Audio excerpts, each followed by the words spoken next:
ಹರೇ ಕೃಷ್ಣ. ಭಗವದ್ಗೀತೆಯ ಅಧ್ಯಯನಕ್ಕೆ ಎಲ್ಲ ಭಕ್ತರಿಗೂ ಸ್ವಾಗತ. ಶ್ರೀಮದ್ ಭಗವದ್ಗೀತೆಯ 6ನೇ ಅಧ್ಯಾಯವನ್ನು ಧ್ಯಾನ ಯೋಗ ಎಂದು ಕರೆಯುತ್ತಾರೆ. ಇಲ್ಲಿ ಭಗವಂತನು ಅಷ್ಟಾಂಗ ಯೋಗದ ಕುರಿತಾಗಿ ವಿವರಿಸುತ್ತಿದ್ದಾನೆ. ಭಗವಂತನ ಎಲ್ಲ ಮಾತುಗಳನ್ನು ಕೇಳಿಸಿಕೊಂಡ ನಂತರ ಅರ್ಜುನನು ತನ್ನ ಒಂದು ಅಭಿಪ್ರಾಯವನ್ನು ವ್ಯಕ್ತಪಡಿಸುತ್ತಿದ್ದಾನೆ. ಅರ್ಜುನನು ಹೇಳುತ್ತಾನೆ, ಕೃಷ್ಣ, ನೀನು ಇಲ್ಲಿಯವರೆಗೆ ಯಾವ ಯೋಗವನ್ನು ವಿವರಿಸಿದ್ದೀಯೋ ಇದು ಕಾರ್ಯಸಾಧ್ಯವಲ್ಲ. ಏಕೆಂದರೆ ಮನಸ್ಸು ಬಹಳ ಪ್ರಕ್ಷುಬ್ಧವಾದದ್ದು. ಅದನ್ನು ಹತೋಟಿಗೆ ತರುವುದು ಅಷ್ಟು ಸುಲಭದ ಮಾತಲ್ಲ. ಇವಿಷ್ಟನ್ನು ನಾವು ಕಳೆದ ಸಂಚಿಕೆಯಲ್ಲಿ ನೋಡಿದ್ದೇವೆ. ಈಗ ಅರ್ಜುನನು ತನ್ನ ಮಾತುಗಳನ್ನು ಮುಂದುವರಿಸಿ ಏನು ಹೇಳುತ್ತಾನೆ ಎಂಬುದನ್ನು ನೋಡೋಣ. ಚಂಚಲಂ ಹಿ ಮನ ಕೃಷ್ಣ ಪ್ರಮಾಥಿ ಬಲವದೃಢಂ ತಸ್ಯಾಹಂ ನಿಗ್ರಹಂ ಮನ್ಯೇ ವಾಯೋರಿವ ಸುದುಷ್ಕರಂ. ಅರ್ಜುನನು ಇಲ್ಲಿ ಹೇಳುತ್ತಿದ್ದಾನೆ, ಶ್ರೀಕೃಷ್ಣನೇ, ಮನಸ್ಸು ಚಂಚಲವಾದದ್ದು, ಪ್ರಕ್ಷುಬ್ಧವಾದದ್ದು, ಹಠಮಾರಿ ಮತ್ತು ಬಲವಾದದ್ದು. ಅದನ್ನು ನಿಗ್ರಹಿಸುವುದು ಗಾಳಿಯನ್ನು ನಿಯಂತ್ರಿಸುವುದಕ್ಕಿಂತ ಕಷ್ಟ ಎಂದು ನನಗೆ ತೋರುತ್ತದೆ. ಇಲ್ಲಿ ಅರ್ಜುನನು ಮನಸ್ಸಿನ ನಿಯಂತ್ರಣವನ್ನು ಗಾಳಿಯ ನಿಯಂತ್ರಣಕ್ಕೆ ಹೋಲಿಸುತ್ತಿದ್ದಾನೆ. ಅರ್ಜುನನು ಹೇಳುತ್ತಿದ್ದಾನೆ, ನಾನು ಬೇಕಾದರೆ ಗಾಳಿಯನ್ನು ನಿಯಂತ್ರಿಸುತ್ತೇನೆ, ಆದರೆ ನನ್ನ ಮನಸ್ಸನ್ನು ನನಗೆ ನಿಯಂತ್ರಿಸಲು ಸಾಧ್ಯವಿಲ್ಲ. ಈ ಮನಸ್ಸು ಎನ್ನುವುದು ಎಷ್ಟೊಂದು ಗಟ್ಟಿ ಮತ್ತು ಹಠಮಾರಿ ಎಂದರೆ ಬುದ್ಧಿಶಕ್ತಿಯನ್ನು ಅದು ಕೆಲವೊಮ್ಮೆ ತನ್ನ ನಿಯಂತ್ರಣಕ್ಕೆ ತೆಗೆದುಕೊಂಡು ಬಿಡುತ್ತದೆ. ಸಾಮಾನ್ಯವಾಗಿ ಮನಸ್ಸು ಬುದ್ಧಿಶಕ್ತಿಯ ಅಧೀನದಲ್ಲಿ ಇರಬೇಕು. ಆದರೆ ಮನಸ್ಸು ಬುದ್ಧಿಯನ್ನು ತನ್ನ ಅಧೀನಕ್ಕೆ ತೆಗೆದುಕೊಂಡು ತನಗೆ ಬೇಕಾದಂತೆ ಕಾರ್ಯಗಳನ್ನು ಮಾಡಿಸಿಕೊಂಡು ಬಿಡುತ್ತದೆ. ಕಠೋಪನಿಷತ್ತಿನಲ್ಲಿ ನಮ್ಮ ಶರೀರವನ್ನು ಒಂದು ರಥಕ್ಕೆ ಹೋಲಿಸಿ ಈ ರೀತಿಯಾಗಿ ಹೇಳಿದ್ದಾರೆ. ಆತ್ಮಾನಂ ರಥಿನಂ ವಿದ್ಧಿ ಶರೀರಂ ರಥಮೇವಚ ಬುದ್ಧಿಂತು ಸಾರಥಿಂ ವಿದ್ಧಿ ಮನ ಪ್ರಗ್ರಹಂ ಏವಚ ಇಂದ್ರಿಯಾಣಿ ಹಯಾನಾಹುರ್ ವಿಷಯಾಂಸ್ತೇಷು ಗೋಚರಾನ್ ಆತ್ಮೇಂದ್ರಿಯ ಮನೋಯುಕ್ತಂ ಭೋಕ್ತಾತ್ಯಾಹುರ್ ಮನೀಷಿಣಃ. ಅಂದರೆ ಐಹಿಕ ದೇಹವೆಂಬ ವಾಹನದಲ್ಲಿ ವ್ಯಕ್ತಿಯು ಪ್ರಯಾಣಿಕ, ಬುದ್ಧಿಯು ಚಾಲಕ, ಮನಸ್ಸು ಚಾಲನೆ ನಿಯಂತ್ರಿಸುವ ಸಾಧನ, ಇಂದ್ರಿಯಗಳು ಕುದುರೆಗಳು. ಈ ರೀತಿಯಲ್ಲಿ ಆತ್ಮನು ಮನಸ್ಸು ಮತ್ತು ಇಂದ್ರಿಯಗಳ ಸಹವಾಸದಲ್ಲಿ ಸುಖಪಡುತ್ತಾನೆ ಅಥವಾ ಕಷ್ಟಪಡುತ್ತಾನೆ. ಹೀಗೆ ಮಹಾಚಿಂತಕರು ಅರ್ಥ ಮಾಡಿಕೊಳ್ಳುತ್ತಾರೆ.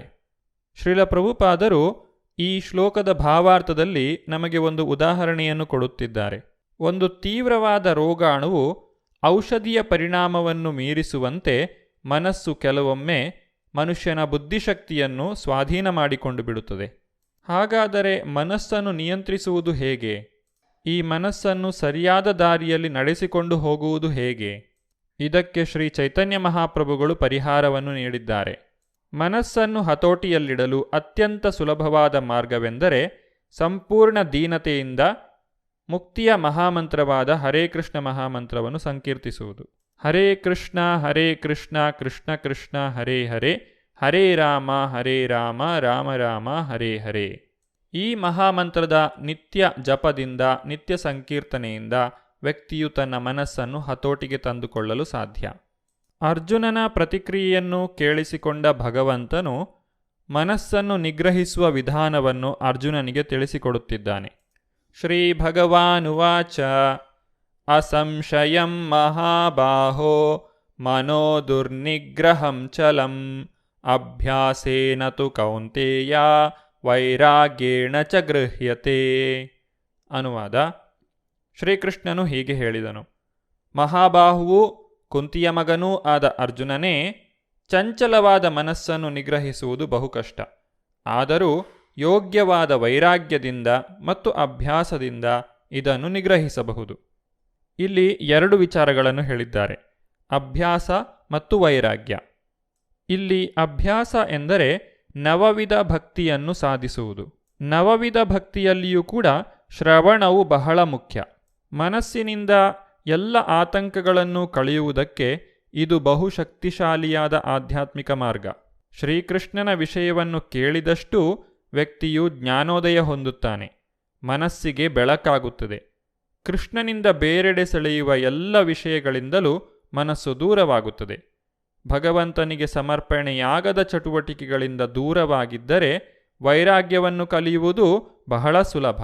ವೈರಾಗ್ಯವೆಂದರೆ ಜಡವಸ್ತುವಿನಿಂದ ದೂರವಾಗುವುದು ಮತ್ತು ಮನಸ್ಸನ್ನು ಆತ್ಮನಲ್ಲಿ ನೆಲೆಗೊಳಿಸುವುದು. ಭಗವಾನ್ ಶ್ರೀಕೃಷ್ಣನ ವಿಷಯಗಳನ್ನು ಕೇಳುವುದರಿಂದ ಮನುಷ್ಯನು ತಾನಾಗಿಯೇ ಭಗವಂತನಲ್ಲಿ ಆಸಕ್ತಿ ಹೊಂದುತ್ತಾನೆ. ಈ ಆಸಕ್ತಿಗೆ ಪರೇಶಾನುಭವ ಅಥವಾ ಆಧ್ಯಾತ್ಮಿಕ ತೃಪ್ತಿ ಎಂದು ಹೆಸರು. ಇದು ಹಸಿದ ವ್ಯಕ್ತಿಯು ಪ್ರತಿಯೊಂದು ತುತ್ತನ್ನು ತಿನ್ನುವಾಗಲೂ ಅನುಭವಿಸುವ ತೃಪ್ತಿಯ ಭಾವದಂತೆ ಇರುತ್ತದೆ. ಇದು ತಜ್ಞ ಚಿಕಿತ್ಸೆಯಿಂದ ಮತ್ತು ಸೂಕ್ತ ಆಹಾರದಿಂದ ಕಾಯಿಲೆಯನ್ನು ವಾಸಿ ಮಾಡುವಂತೆ. ಶ್ರೀಕೃಷ್ಣನ ದಿವ್ಯಲೀಲೆಗಳನ್ನು ಕೇಳುವುದು ಹುಚ್ಚು ಮನಸ್ಸಿಗೆ ತಜ್ಞ ಚಿಕಿತ್ಸೆ ಮಾಡಿದಂತೆ ಮತ್ತು ಶ್ರೀಕೃಷ್ಣನ ಪ್ರಸಾದವನ್ನು ಸ್ವೀಕರಿಸುವುದು ಕಾಯಿಲೆಯಿಂದ ನರಳುತ್ತಿರುವ ರೋಗಿಗೆ ಸೂಕ್ತವಾದ ಆಹಾರವನ್ನು ಕೊಟ್ಟಂತೆ. ಕೃಷ್ಣ ಪ್ರಜ್ಞೆಯ ಪ್ರಕ್ರಿಯೆಯೇ ಚಿಕಿತ್ಸೆ. ಮನಸ್ಸಿನ ನಿಯಂತ್ರಣ ಮಾಡದೆಯೇ ಆತ್ಮಸಾಕ್ಷಾತ್ಕಾರವನ್ನು ಪಡೆಯಲು ಸಾಧ್ಯವೇ ಎಂಬಂತಹ ಪ್ರಶ್ನೆಯು ನಮ್ಮಲ್ಲಿ ಮೂಡಬಹುದು. ಇದಕ್ಕೆ ಭಗವಂತನು ಇಲ್ಲಿ ಉತ್ತರಿಸುತ್ತಿದ್ದಾನೆ. ಅಸಂಯತಾತ್ಮನಾ ಯೋಗೋ ದುಷ್ಪ್ರಾಪ ಇತಿ ಮೇ ಮತಿಃ ವಶ್ಯಾತ್ಮನಾ ತು ಯತತಾ ಶಕ್ಯೋ ವಾಪ್ತುಮುಪಾಯತಃ. ಅನುವಾದ: ಮನಸ್ಸಿಗೆ ಕಡಿವಾಣ ಹಾಕಲಾರದವನಿಗೆ ಆತ್ಮಸಾಕ್ಷಾತ್ಕಾರವು ಕಷ್ಟ. ಆದರೆ ಯಾರ ಮನಸ್ಸು ನಿಯಂತ್ರಣದಲ್ಲಿರುತ್ತದೋ ಮತ್ತು ಯಾರು ಯೋಗ್ಯವಾದ ರೀತಿಗಳಲ್ಲಿ ಪ್ರಯತ್ನಿಸುವರೋ ಅವರಿಗೆ ಯಶಸ್ಸು ಖಂಡಿತ. ಇದು ನನ್ನ ಅಭಿಪ್ರಾಯ. ಇಲ್ಲಿ ಭಗವಾನ್ ಶ್ರೀಕೃಷ್ಣನು ನಮಗೆ ತಿಳಿಸಿಕೊಡುವಂತೆ ಮನಸ್ಸಿನ ನಿಯಂತ್ರಣ ಮಾಡಲೇಬೇಕು. ಮನಸ್ಸಿನ ನಿಯಂತ್ರಣ ಮಾಡಲಾರದವನು ಆತ್ಮಸಾಕ್ಷಾತ್ಕಾರದಲ್ಲಿ ಯಶಸ್ವಿಯಾಗಲಾರ. ಮನಸ್ಸನ್ನು ಐಹಿಕ ಸುಖಭೋಗದಲ್ಲಿ ತೊಡಗಿಸಿ ಯೋಗಾಭ್ಯಾಸ ಮಾಡಲು ಪ್ರಯತ್ನಿಸುವುದೆಂದರೆ ಬೆಂಕಿಯ ಮೇಲೆ ನೀರನ್ನು ಹೊಯ್ಯುತ್ತಾ ಅದನ್ನು ಹೊತ್ತಿಸಲು ಪ್ರಯತ್ನಿಸಿದಂತೆ. ಮನಸ್ಸಿನ ಸಂಯಮವಿಲ್ಲದ ಯೋಗಾಭ್ಯಾಸವೆಂದರೆ ವ್ಯರ್ಥ ಕಾಲಹರಣ. ಯೋಗದ ಇಂತಹ ಹೊರತೋರಿಕೆಯು ಪ್ರಾಪಂಚಿಕವಾಗಿ ಲಾಭದಾಯಕವಾಗಬಹುದು, ಆದರೆ ಆತ್ಮಸಾಕ್ಷಾತ್ಕಾರದ ಮಟ್ಟಿಗೆ ಅದು ನಿಷ್ಪ್ರಯೋಜಕ. ಆದ್ದರಿಂದ ಭಗವಂತನ ಆಧ್ಯಾತ್ಮಿಕ ಪ್ರೀತಿಪೂರ್ವಕ ಸೇವೆಯಲ್ಲಿ ಮನಸ್ಸನ್ನು ನಿರಂತರವಾಗಿ ತೊಡಗಿಸಿ ಅದನ್ನು ನಿಯಂತ್ರಿಸಬೇಕು. ಕೃಷ್ಣ ಪ್ರಜ್ಞೆಯಲ್ಲಿ ತೊಡಗದೇ ಇರುವ ಮನುಷ್ಯನು ಮನಸ್ಸನ್ನು ಒಂದೇ ಸಮನೆ ಹತೋಟಿಯಲ್ಲಿಡಲಾರ. ಕೃಷ್ಣ ಪ್ರಜ್ಞೆ ಇರುವ ಮನುಷ್ಯನು ವಿಶೇಷ ಪ್ರಯತ್ನವಿಲ್ಲದೆಯೂ ಸಹ ಯೋಗಾಭ್ಯಾಸದ ಪ್ರಯೋಜನವನ್ನು ಪಡೆದುಕೊಳ್ಳುತ್ತಾನೆ. ಆದರೆ ಕೃಷ್ಣ ಪ್ರಜ್ಞೆ ಇಲ್ಲದೆ ಯೋಗಾಭ್ಯಾಸಿಯು ಯಶಸ್ವಿಯಾಗಲಾರ. ಅರ್ಜುನನು ಭಗವಂತನ ಎಲ್ಲ ಮಾತುಗಳನ್ನು ಬಹಳ ನಿಷ್ಠೆಯಿಂದ ಶ್ರದ್ಧೆಯಿಂದ ಕೇಳಿಸಿಕೊಳ್ಳುತ್ತಿದ್ದಾನೆ. ಈಗ ಅರ್ಜುನನು ಭಗವಂತನಲ್ಲಿ ಒಂದು ಪ್ರಶ್ನೆಯನ್ನು ಕೇಳುತ್ತಾನೆ. ಏನೆಂದರೆ, ಇಷ್ಟೊಂದು ಕಷ್ಟವಾದಂತಹ ಈ ಯೋಗಾಭ್ಯಾಸದಲ್ಲಿ ಒಬ್ಬ ವ್ಯಕ್ತಿಯು ವಿಫಲನಾದರೆ, ತನ್ನ ಪ್ರಯತ್ನವನ್ನು ಪೂರ್ತಿಗೊಳಿಸಲು ಸಾಧ್ಯವಾಗದೇ ಇದ್ದರೆ ಅವನ ಗತಿ ಏನು ಎಂಬುದು ಅರ್ಜುನನ ಪ್ರಶ್ನೆ. ಈ ಪ್ರಶ್ನೆ ನಮಗೆಲ್ಲರಿಗೂ ಮುಖ್ಯವಾದದ್ದು. ಏಕೆಂದರೆ ನಾವೆಲ್ಲರೂ ಆಧ್ಯಾತ್ಮಿಕ ಜೀವನದಲ್ಲಿ ಆಸಕ್ತಿಯನ್ನು ತಳೆದಿದ್ದರೂ ಅದರಲ್ಲಿ ಯಶಸ್ಸನ್ನು ಗಳಿಸುವ ವಿಷಯದ ಕುರಿತಾಗಿ ನಮಗೆ ಅನುಮಾನ ಇರುವುದರಿಂದ ನಾವು ಆಧ್ಯಾತ್ಮಿಕ ಪ್ರಗತಿಯನ್ನು ಸಾಧಿಸಲು ಪ್ರಯತ್ನಿಸುವುದಿಲ್ಲ. ಅರ್ಜುನನು ಯಾವ ರೀತಿಯಾಗಿ ಭಗವಂತನನ್ನು ಪ್ರಶ್ನಿಸುತ್ತಾನೆ ಎಂಬುದನ್ನು ನಾವು ಈಗ ನೋಡೋಣ. ಅರ್ಜುನ ಉವಾಚ ಅಯತಿ ಶ್ರದ್ಧಯೋಪೇತೋ ಯೋಗಾಚ್ಛಲಿತಮಾನಸಃ ಅಪ್ರಾಪ್ಯ ಯೋಗ ಸಂಸಿದ್ಧಿಂ ಕಾಂ ಗತಿಂ ಕೃಷ್ಣ ಗಚ್ಚತಿ. ಅರ್ಜುನನು ಹೀಗೆಂದನು: ಕೃಷ್ಣನೇ, ಪ್ರಾರಂಭದಲ್ಲಿ ಶ್ರದ್ಧೆಯಿಂದ ಆತ್ಮಸಾಕ್ಷಾತ್ಕಾರದ ಸಾಧನೆಯನ್ನು ಸ್ವೀಕರಿಸಿ, ಅನಂತರ ಪ್ರಾಪಂಚಿಕ ಮನೋಧರ್ಮದಿಂದ ಪ್ರಯತ್ನವನ್ನು ನಿಲ್ಲಿಸಿ ಯೋಗ ಸಂಸಿದ್ಧಿಯನ್ನು ಪಡೆಯದೇ ಇರುವಂತಹ ಮನುಷ್ಯನ ಗತಿಯೇನು? ಈ ಪ್ರಪಂಚದಲ್ಲಿ ಒಬ್ಬ ವ್ಯಕ್ತಿ ಯಾವುದಾದರೂ ಒಂದು ಪ್ರಯತ್ನವನ್ನು ಸಂಪೂರ್ಣಗೊಳಿಸದಿದ್ದರೆ ಆ ಸಂಪೂರ್ಣ ಕಾರ್ಯವು ನಿರರ್ಥಕವಾಗುತ್ತದೆ. ಒಬ್ಬ ವ್ಯಕ್ತಿಯು ತನ್ನ ವಿದ್ಯಾಭ್ಯಾಸವನ್ನು ಪರಿಪೂರ್ಣಗೊಳಿಸಿ ಪದವಿಯನ್ನು ಪಡೆಯದೇ ಇದ್ದರೆ ಅವನು ಮಾಡಿದಂತಹ ಪ್ರಯತ್ನವು ವ್ಯರ್ಥವಾಗುತ್ತದೆ. ಆದರೆ ಆಧ್ಯಾತ್ಮಿಕ ಜೀವನದಲ್ಲಿ ಈ ರೀತಿಯಾಗಿ ಇಲ್ಲ. ಅರ್ಜುನನು ಇಲ್ಲಿ ಕೇಳುವ ಪ್ರಶ್ನೆ ಏನೆಂದರೆ, ವ್ಯಕ್ತಿಯು ಭೌತಿಕವಾದ ಸುಖವನ್ನೂ ತ್ಯಜಿಸುತ್ತಾನೆ, ಆಧ್ಯಾತ್ಮಿಕ ಸುಖವನ್ನು ಪಡೆಯುವುದರಲ್ಲಿಯೂ ವಿಫಲನಾಗುತ್ತಾನೆ. ಇಂತಹ ವ್ಯಕ್ತಿಯು ಎರಡೂ ಕಡೆಗಳಲ್ಲಿಯೂ ವೈಫಲ್ಯತೆಯನ್ನು ಪಡೆಯುವುದರಿಂದ ಆತನ ಜೀವನವೇ ವ್ಯರ್ಥವಾಗಿ ಹೋಗುವುದಿಲ್ಲವೇ ಎಂಬುದು ಅರ್ಜುನನ ಪ್ರಶ್ನೆ.